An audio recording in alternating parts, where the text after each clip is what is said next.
Welcome to Jazz Piano Skills. I'm Dr. Bob Lawrence. It's time to discover, learn, and play jazz piano.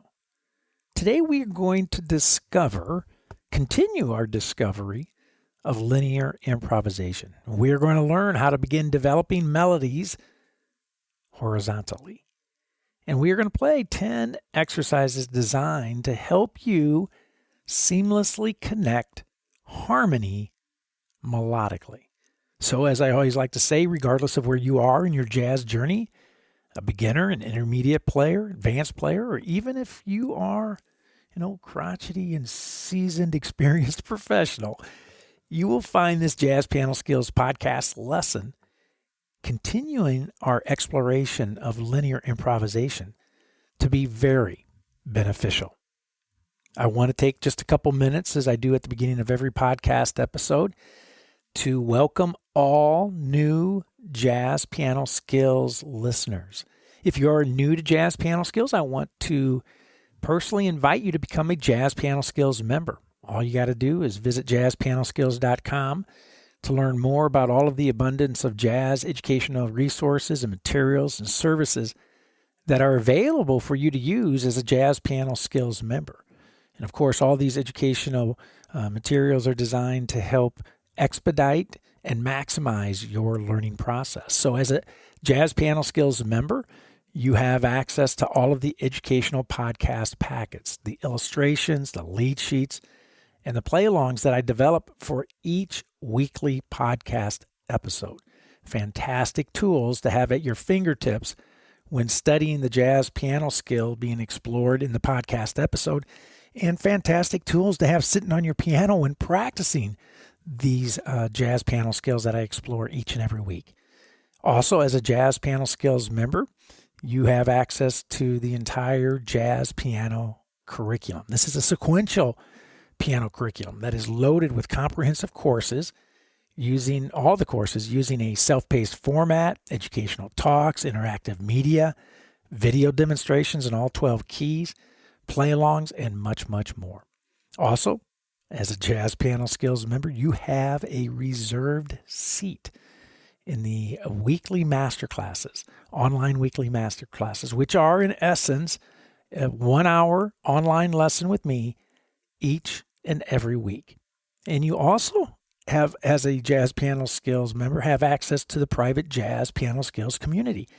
This is a community hosting a variety of engaging forums, podcast-specific forums, course-specific forums, and of course, just general jazz piano forums as well. All of that you get to enjoy as a Jazz Piano Skills member. And on top of all of that, you have, as a Jazz Piano Skills member, unlimited, private, personal, and professional educational support whenever and as often as you need it. So again, take a couple minutes to visit JazzPianoSkills.com to learn more about all of the educational opportunities that await you and how you can easily activate your membership. If you have any questions, once you get there, please let me know. I'm always happy to help. So send me an email or leave me a voicemail. Happy to interact with you and answer any questions that you may have and help you in any way that I possibly can.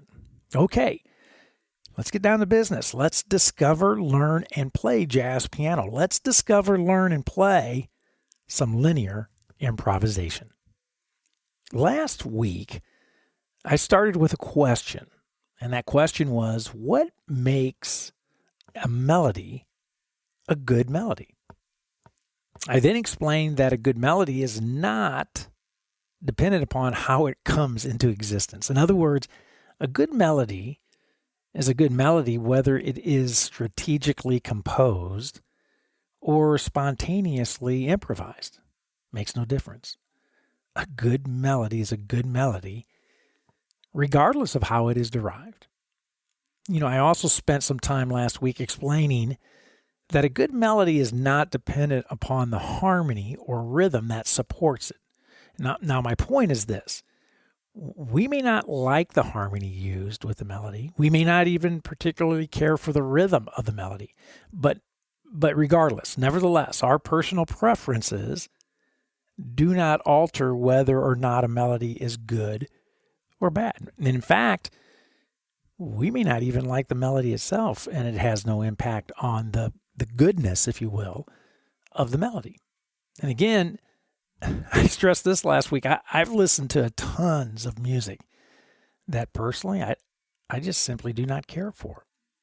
And that goes for jazz, right? I've listened to different styles of jazz that I just personally do not care for. But I have to openly admit, if I'm being honest, that even though I may not care for it, it's still musically very, very good.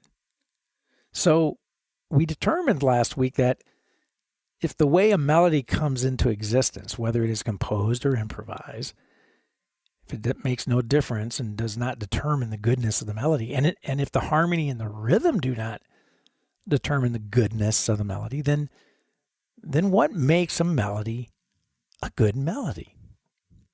Well, the answer is this.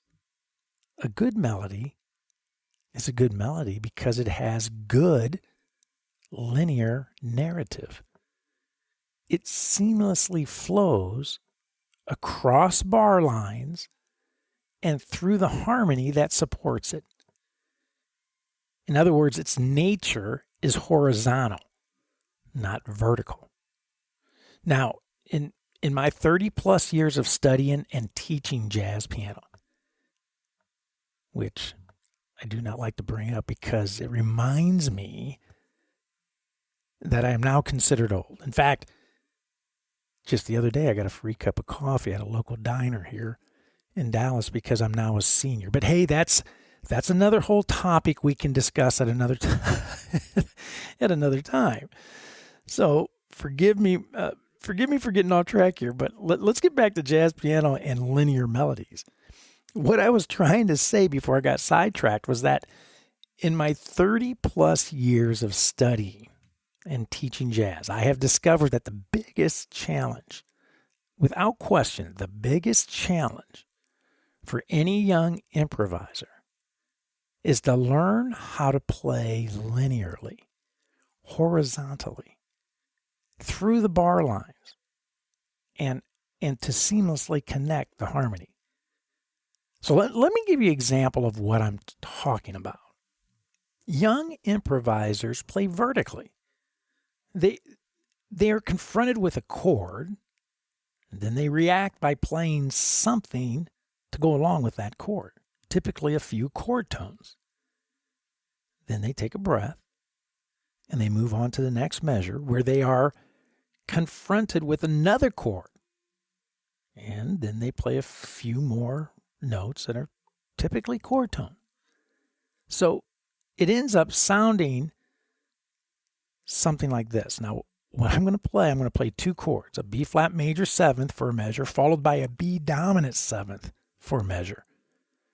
You're going to hear me think in each measure, and you're going to hear me breathe between each measure. Now, this is vertical playing, vertical improvisation. So here we go. I'm going to do my best here to really exaggerate this and make this obvious. Okay, so here we go. Check this out. Take a listen. I think you're going to get it. Here we go.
See what I'm talking about? You hear what I'm talking about? That's vertical playing. Now don't get me wrong. If this is where you are, then I want to be the first to say to you, congrats, congratulations.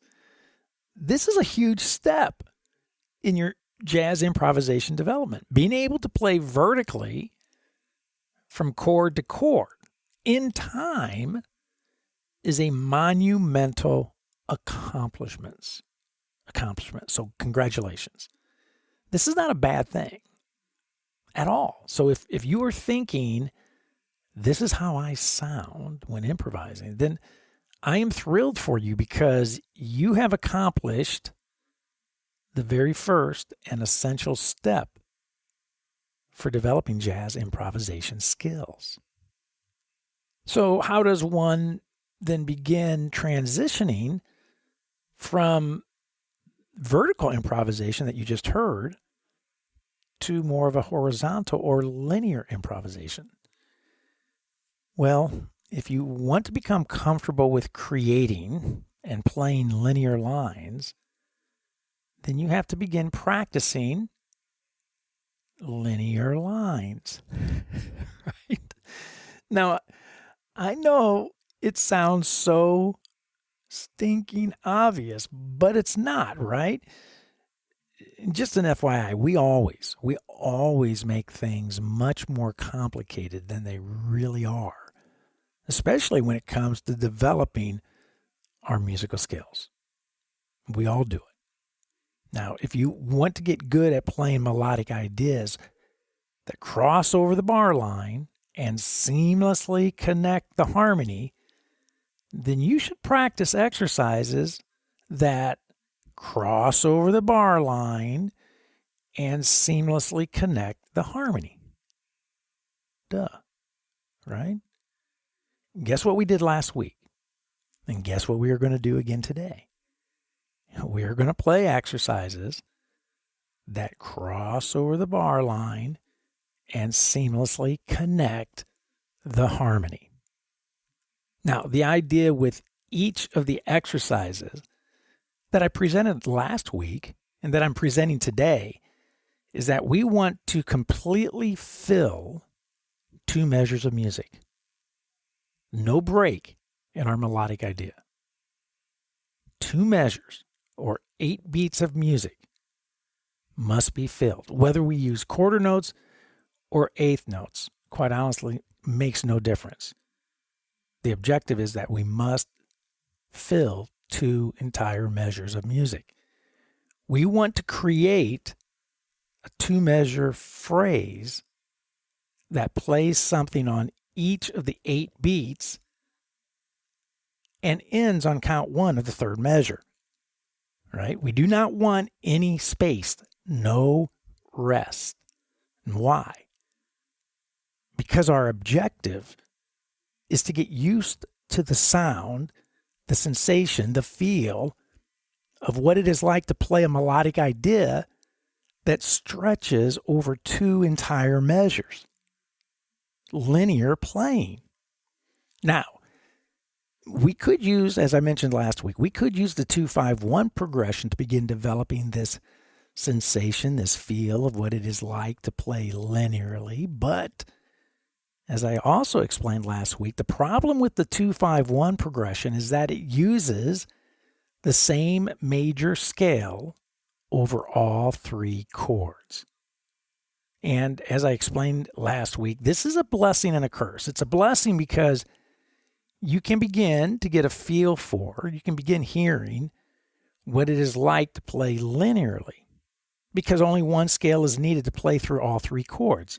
Kind of simplifies the process. It's a blessing.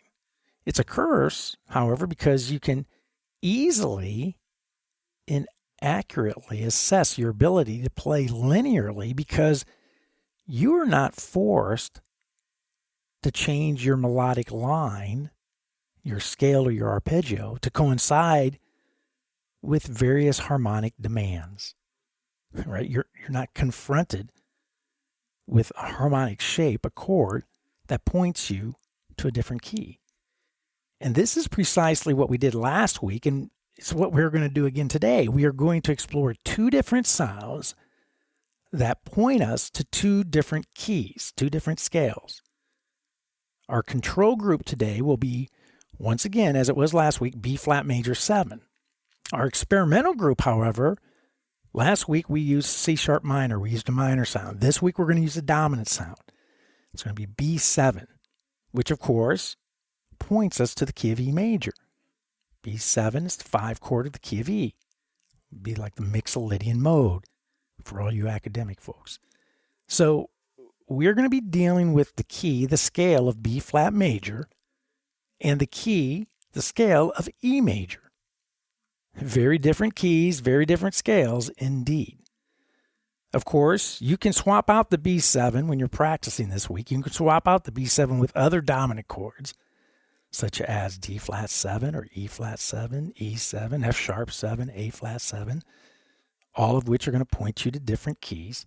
But for today, I will be using the harmonic pair of B flat major 7 and B dominant 7 so that once again, you can hear how I approach practicing linear improvisation. Your job, of course, will be to take what you learned today and begin applying the approach to various major dominant harmonic pairs.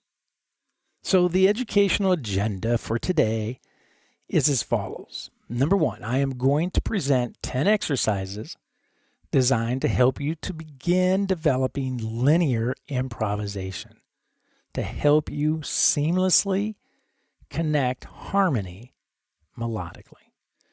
Number 2, each exercise will focus on helping you successfully transition from 2 unrelated sounds, one sound being major, one sound being dominant, and both those sounds belonging to very different keys. Number 3, each exercise will focus on developing linear improvisation techniques using ascending and descending arpeggio and scale motion. Arpeggios using various inverted shapes, and scale motion using various entry points, such as the root, the 3rd, the 5th, and the 7th. Number 4, I will be using one harmonic pair today for each exercise. B flat major 7 and B dominant 7. And number 5, I will be playing all demonstrations today, all exercises, as I did last week, using a tempo of 140, which is pretty snappy, I must admit, but I'm doing it for the sake of time. I always encourage you, slower tempos in the beginning, right? 60, 70, 80. Slower tempos are always recommended. If you are a JazzPianoSkills member, I want you to take a few minutes right now. Hit the pause button. Take a few minutes right now to download and print the podcast packets for this episode, the illustrations and the lead sheets. You have access to these you have access to all of the podcast packets for every episode. And of course, you should be using them when listening to this podcast. And of course, you should be using them when practicing. So if you are listening to this podcast on any of the popular podcast directories, such as Apple and Amazon, Google, Spotify, Pandora, iHeartRadio, so on and so on, then be sure to go to JazzPianoSkillsPodcast.com to download your podcast packets, and you'll find the active download links within the show notes. Okay? One final but extremely important note that I take the time to mention every week. If you are thinking that linear improvisation, the linear improvisation that we are about to discover, learn, and play today is in some ways, or even if you feel that it is all the way over your head, then I would say to you, okay, so what? Continue to listen. Continue to grow your jazz piano skills intellectually by listening to this podcast episode. Because the fact is this, all skills are over our heads when first introduced. And that is precisely why the first step forward with any new jazz piano skill is to just simply listen. You've heard me say this a million times, that all musical growth begins upstairs, conceptually, mentally, before it can come out downstairs physically in your hands. So listen to this podcast lesson now, exploring linear improvisation, to discover and learn. The play, as it always does, will come in time. Okay, let's do some exercises. So, as I mentioned earlier, we're going to do, I'm going to present 10 exercises today for you to utilize at home when practicing your linear improvisation. Now, the first 4 are going to deal with arpeggio motion, ascending and descending arpeggio motion. Second 4 are going to deal with ascending and descending scale motion. And then exercise 9 and 10, 9 will deal with arpeggio motion only, but give me free rein to use all the various shapes in inverted shapes. And exercise 10 will be linear improvisation using scale motion only as well, kind of opening the floodgates in both of those exercises from an arpeggio motion perspective and from a scale motion perspective, right? Demonstrating to you how you should do the exact same at home when practicing after you've thoroughly exhausted exercises 1 through 4 using arpeggio motion and exercises 5 through 8 using scale motion. One other quick note, right? We know that we have 2 types of motion in music, right? Scale motion and arpeggio motion. So this is why I keep dropping every exercise into either one of those camps, right? And regardless whether you're going scale motion or arpeggio motion, there are only 2 directions a melodic line can travel, up or down, ascending or descending. So just keep in mind, you can do any of the exercises that I presented last week and any of the exercises that I'm presenting today. You can use any combination of ascending and descending scale or arpeggio motion. Last week I was using scale ascending and descending format. Today, with the arpeggios, I'm going to use a descending ascending format, and then I'm going to go back to on the scales ascending and descending format. You could practice ascending, descending. You can mix it up however you'd like, right? The approach that I'm modeling today, as I did last week, can be applied regardless of the directions you're heading. Whether you're doing ascending, descending, ascending, right? So anyway, so one other little modification I'm going to do today as well as I'm going to, with the arpeggios, I'm going to use quarter note movement first, followed by eighth note movement. Again, just trying to illuminate the fact that we need to fill 2 measures of music. It makes no difference whether you use quarter notes at first, if it's easier, or to use eighth notes if you feel more confident, right? Either way, we accomplish a mission accomplished, right? We fill 2 measures of music. So for example, in exercise 1, I'm going to begin with descending arpeggio motion on the B flat major. So it's going to go. So I'm going B flat, A, F, D.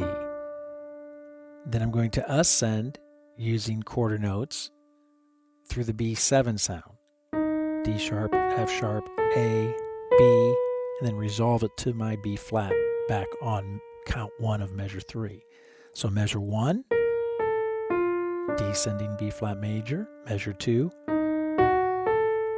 ascending B7 or B dominant, resolving it to count 1 of measure 3 on the B flat for B flat major. So it sounds like this.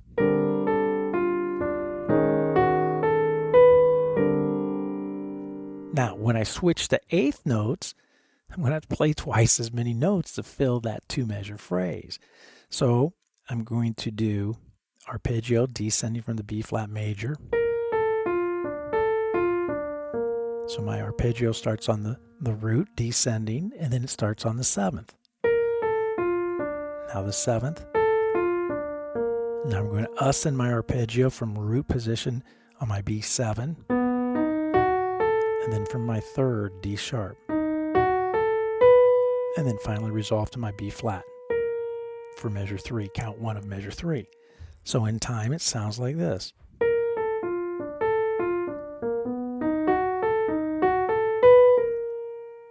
A melodic line that fills the entire 2 measures. So let's bring the ensemble in. You'll get an idea how I'm going to format that I'm going to use with my descending, ascending arpeggio motion, not only for this exercise 1, but for also exercise 2, 3, and 4. So let's bring the ensemble in. Let's check it out and see what we think. Here we go.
Pretty cool, right? Again, mission accomplished. Regardless whether you use quarter notes or eighth notes, the mission, the objective is to complete 2 measures of music melodically, flowing from one sound to another sound. Again, playing across the bar line and seamlessly connecting 2 very different harmonic shapes, B flat major to B dominant. So now let's do the same thing for exercise number 2, but instead of our entry point being the root for our B flat major, we're going to shift our entry point to the 3rd of B flat major. So I'm going to start on the note D, descend my arpeggio. Basically, it's B flat major in 2nd inversion. And then I'm going to go up B dominant,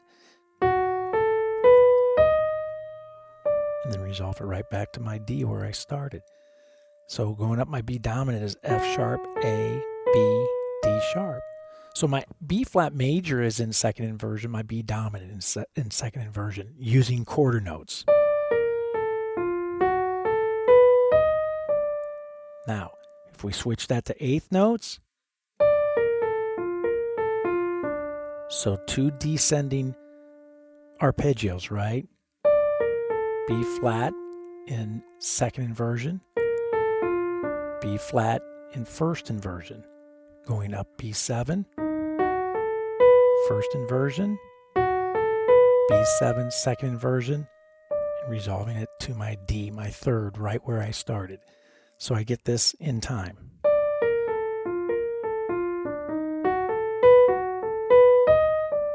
Nice. Again, filling 2 entire measures of music, linear playing across the bar line through 2 harmony, very different harmonic shapes, seamlessly connecting them. So let's bring the ensemble in. Let's check it out, see what we think. Here we go.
Okay, so now I think you got the idea of how we're going to unfold the next 2 exercises using arpeggio motion.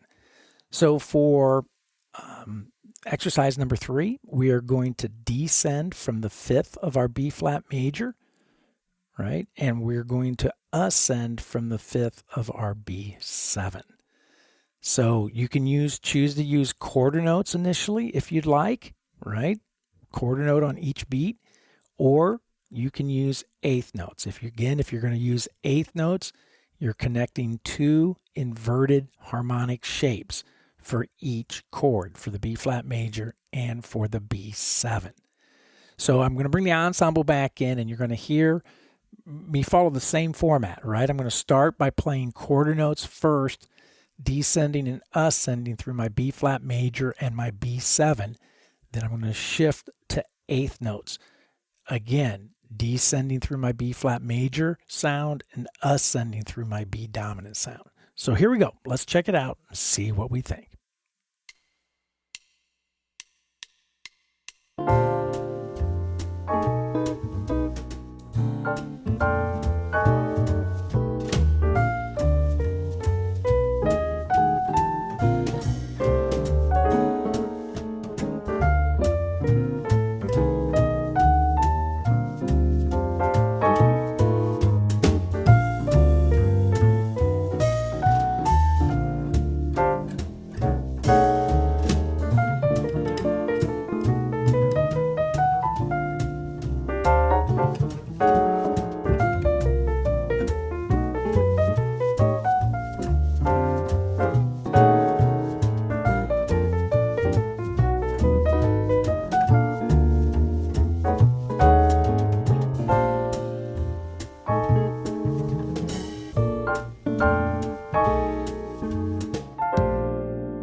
Nice, right? So once again, as a JazzPianoSkills member, you should have your podcast pack. It's in front of you, right? The illustrations as well as the lead sheets where all of this is laid out for you so you can get a visual. As the old saying goes, a picture is worth 1,000 words. So now for our last arpeggio exercise number 4. We are going to descend from the 7th of the B flat major, and we will end up ascending from the 7th of the B7, right? So again, you can use quarter notes if you'd like to fill the two measures, or you can use eighth notes. Makes no difference. Our objective is to get used to linear playing, moving across the bar line, completing two measures of music on every beat, and ending with count 1 of measure 3. All right? So, once again, let's bring the ensemble in. Let's check this out and see what we think. Here we go.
Fantastic. Well, we now have thoroughly explored arpeggio motion using various entry points to ascend and descend, really forcing us to deal with the various inverted shapes of each of these harmonic structures, the B flat major 7 and the B7. So now it's time to turn our attention to scale motion, and I'm going to use ascending, descending motion for exercises 5, 6, 7, and 8. So the B flat major is going to use ascending scale motion. The B7 is always going to use descending scale motion. And again, you can mix and match this however you wish when practicing. In fact, I encourage you to do just that. Use various combinations of ascending and descending motion. Okay. So, and I'm going to use quarter notes and eighth notes as well. So like, for instance, if I play the first 4 notes of the B flat major scale using quarter notes, I'm going to come down 4 notes of the B dominant sound. And and then resolve it back to my B flat major. If I use eighth notes, going all the way up and then coming down my B dominant sound. Then resolving it to count 1 of measure 3 back to my B flat. You'll hear it. You'll hear exactly how this process is going to work with my exploration of ascending and descending scale motion through the B flat major and B7 sounds. So let's bring the ensemble in. Let's check it out and see what we think. Here we go.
Makes sense, right?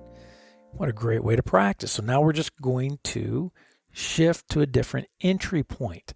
So I'm going to start on my B flat major scale. I'm going to start on the third of the sound, so it's going to be on the note D. And if I use quarter notes, I'm going to use 4 quarter notes going up, shift to my B7 sound coming down, and then resolving it back to my B flat major sound on count 1 of measure 3. If I use eighth notes,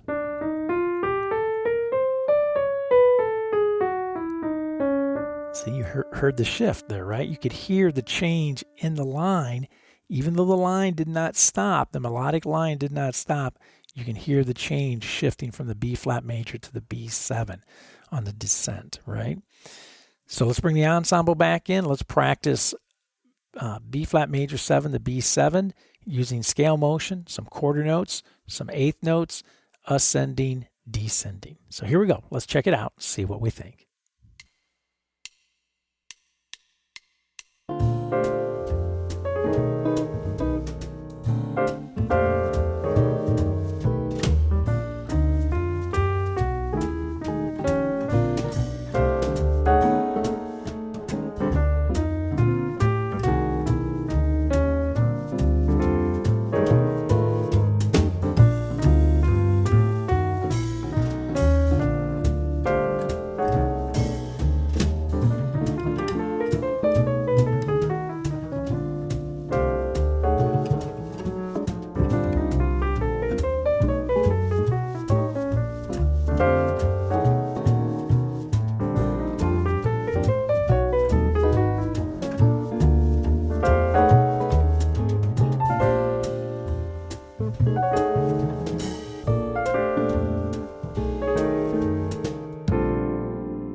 Very nice. Love it. Absolutely love it.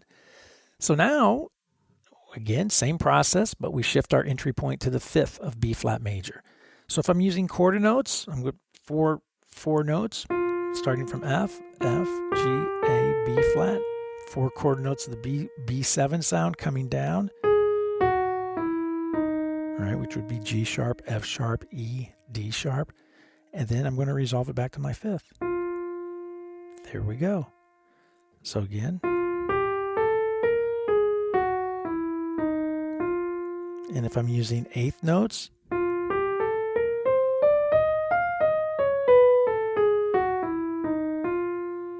wow, love it. So same process, same format, just a different entry point. So let's bring the ensemble back in. Let's explore B flat major 7, B7, using ascending, descending scale motion, entry point being the 5th of our B flat major sound. So here we go. Let's check it out, see what we think.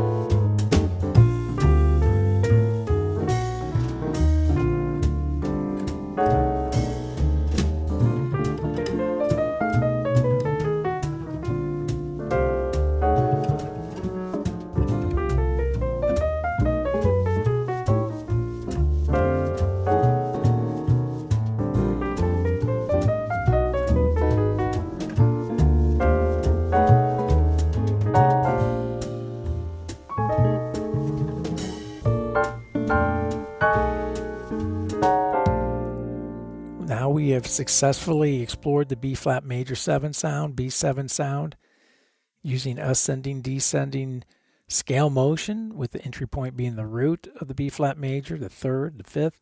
One left to do. Let's do the 7th.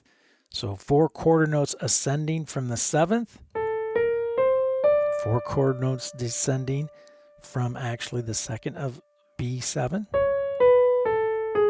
and then resolving it back to the 7th. If I do 8th notes,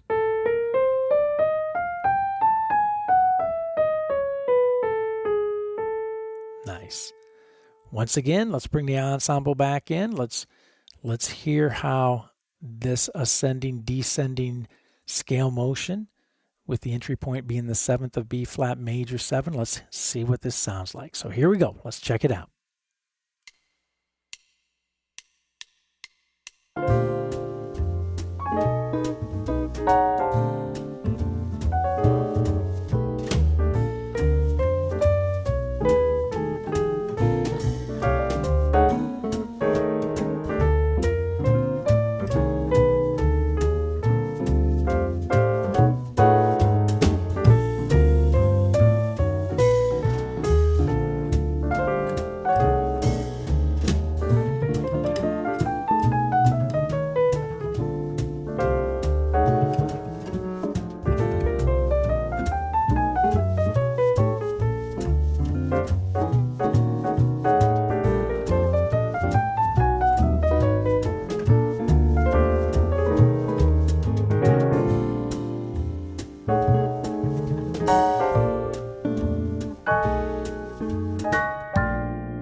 All right, so we have methodically now explored arpeggio and scale motion with using the B flat major and the B7 sound, with our objective of being able to play across the bar line, fill 2 measures of music, to create a 2-measure phrase that ends on count 1 of measure 3.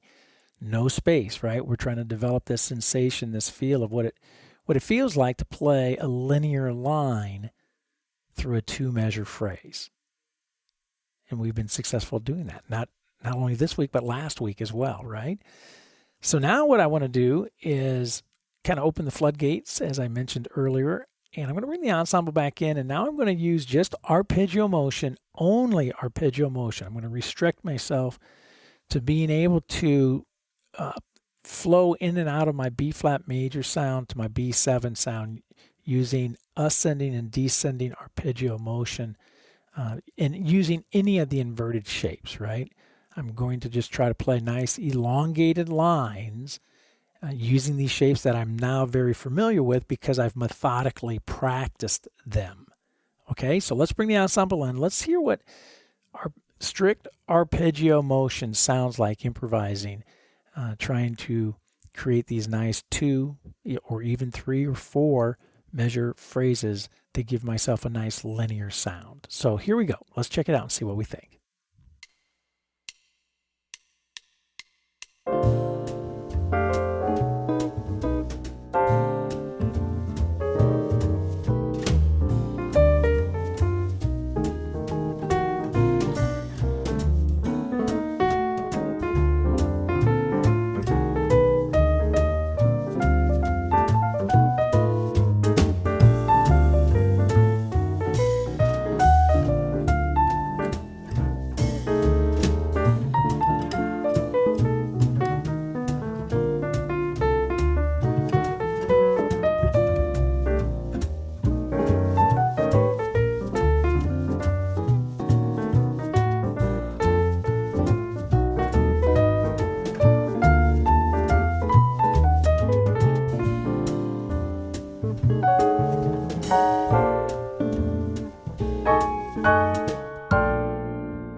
Nice. It's challenging, right? It's very challenging when you put parameters on yourself when playing, saying, look, I'm just going to use all arpeggio motion, no scale motion, no chromaticism, no neighboring tones, no encircling target notes, strictly using arpeggio motion. It's challenging, but I think this is how you sharpen your creative skills as well.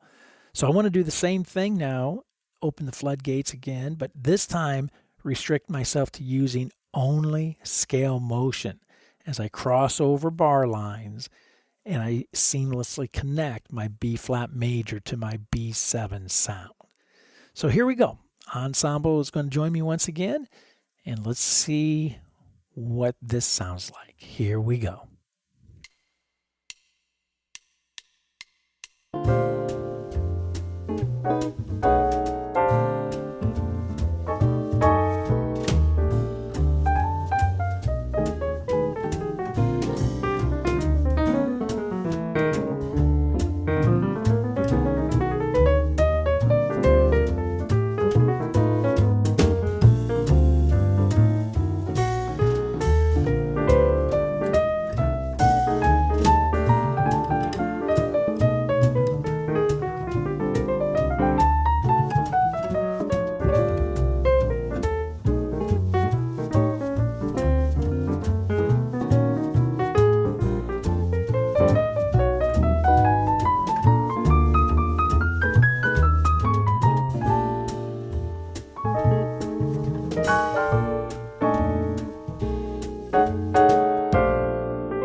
Very nice.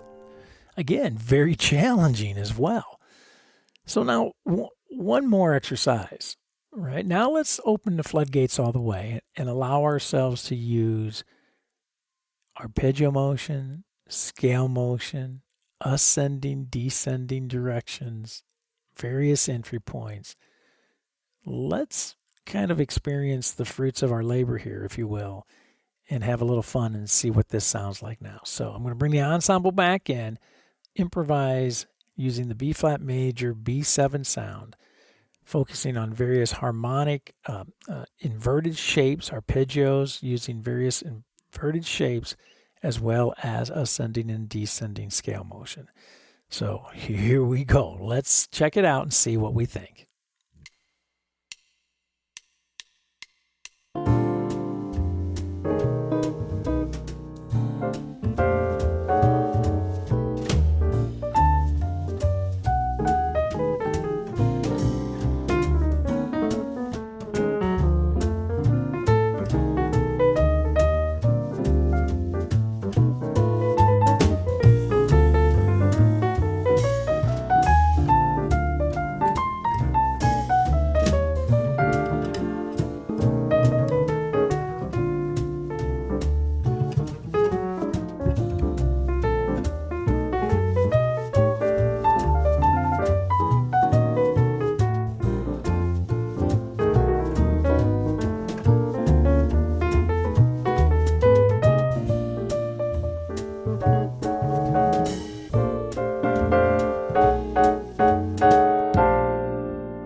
Wow. You know, it's great. What a great blueprint that I've just laid out today. Well, last week as well as today. A great blueprint for you to utilize to begin using harmonic pairs, whether it's major to minor, major to dominant, minor to half diminished to major, whatever harmonic pair you want to use, right? These harmonic pairs are going to force you to deal with different key centers, which guess what? That's what happens in songs. That's what happens in the progressions that we play. Jazz literature, jazz material weaves in and out of various key centers throughout the entire tune. So we have to get used to practice. We have to prepare ourselves to be able to do this within a song by practicing these harmonic pairs outside of songs. I hope that makes sense. So, you know what? As always, we have unpacked a ton of information and have done so trying to cram it all within an hour. This process of linear improvisation, part 2. So once again, I want to encourage you to take some time to map out all of the arpeggio and scale motion that I presented today, not only for the B flat major 7 to B7 combination, but for other major dominant combinations as well. B flat major to B7, B flat major 7 to D flat 7, B flat major 7 to E flat 7, B flat major 7 to E7, B flat major 7 to F sharp 7, or how about B flat major 7 to A flat 7? All of these harmonic pairs are fantastic to practice. And of course, do the same for other major dominant combinations as well. As always, make sure you're using the podcast packets, the illustrations, and the lead sheets to guide you. The illustrations include a paper practice template that you can use for mapping out the various harmonic pairs, the major dominant combinations that I just mentioned. And you've heard me say this over and over and over and over and over and over again. Conceptual understanding is what determines your physical development. So the time that you invest in studying and mapping out, creating the blueprint of these linear improvisation exercises is time very, very well spent. And as I like to say, the return on your investment cannot be adequately expressed. And as always, I want to encourage you to be patient. Right? Most of us have a hard time with this because we want to improve in leaps and bounds. But developing mature improvisational skills takes time. And practicing linear improvisation using harmonic pairs takes a great deal of discipline. But yet it is an essential component of the entire process of developing your improvisational skills. So begin structuring your improvisational development after the playing demonstrations that I've modeled for you last week as well as today. And you will begin to see, and you will begin to feel, you will begin to hear your musical progress. I absolutely guarantee it. Well, I hope you have found this Jazz Piano Skills podcast lesson, Exploring Linear Improvisation, Part 2, to be insightful and, of course, to be very beneficial. Now, don't forget, if you are a Jazz Piano Skills member, I will see you online Thursday evening at the Jazz Piano Skills Masterclass, 8 p.m. Central Time, to discuss this podcast episode lesson, Exploring Linear Improvisation, in greater detail, and to answer any question that you may have about the study of jazz in general. And again, as a Jazz Piano Skills member, be sure to use those educational podcast packets, the illustrations, the lead sheets, and the play-alongs that I provide for you as well. And also, be sure to use the Jazz Piano Skills curriculum, the courses, the sequential courses to maximize your musical growth.